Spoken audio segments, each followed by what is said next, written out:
Okay, well, this is a big topic, right? Risk of higher taxes.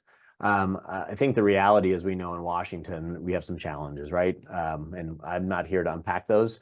We are in an election year, so I do plan on doing an election update as we get into the fall. But this one is just talking about the risk of higher taxes, right? We would be naive to not look at this saying, you know what, are we going to have some higher taxes? Probably. And number one, we have legislative efforts on Capitol Hill. So number two is the expiration of the tax provisions at the end of 2025. So when Donald Trump put in the Tax Cuts and Job Act back in 2017, they put in the sunset provision that basically without congressional action, these tax provisions will sunset.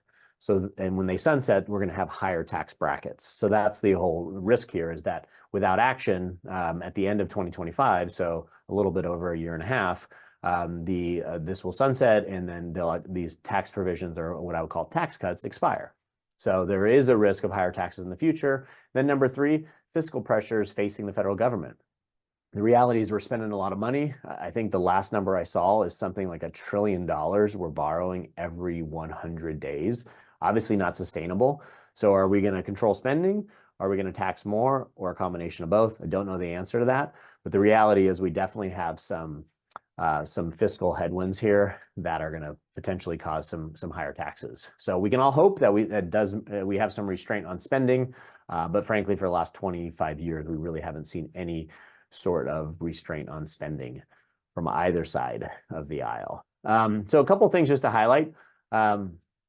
Given that we're in a higher interest rate environment, so we're going to kind of look through each of these boxes. In the top left, you can see here it says 90% projected increase in interest costs on federal debt over the next 5 years. The reality is that number is so big because rates have gone up substantially, more than doubled on the short end, especially, and then also we're borrowing more money. So we're seeing massive impact on the budget deficit, and then obviously the interest expense.